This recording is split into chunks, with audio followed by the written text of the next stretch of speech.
Good morning to all of you. In our last class, we have done the heading that is transport of respiratory gases by blood.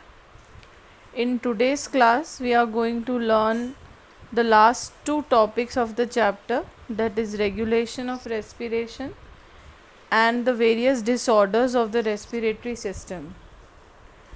It is essential to maintain and moderate the respiratory rhythm so that the demand of the oxygen which is required by the body can be fulfilled, and this regulation is done by the nervous system. So the first part in the nervous system is located in the brain, and it is a specialized center that is called respiratory rhythm center. Another center is present in the pons region of the brain. The pons region is the part of the hind brain that you have learned in the 10th standard, and this center is known as pneumotoxic center. It can moderate the function of respiratory rhythm center. Now the third part is the chemosensitive area that is situated just adjacent to rhythm center and is very sensitive to carbon dioxide and hydrogen ion. Increase in carbon dioxide and hydrogen ion will activate this area and will send the stimuli to rhythm center, and the necessary arrangements will be made for removal of substance. So these are the main parts that are involved in the respiration regulation. I am sharing the note of this heading. You note down the note from the photos or the images which are shared here.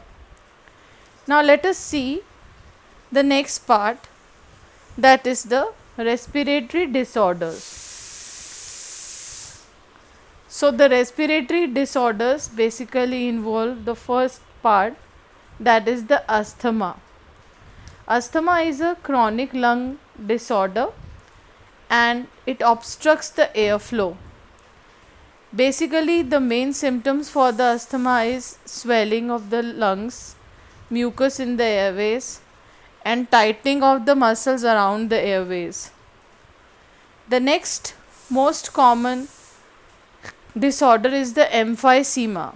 It is the condition where individual is feeling breathlessness, and it is basically caused due to cigarette smoking. Here the surface area of alveoli or lungs are getting reduced.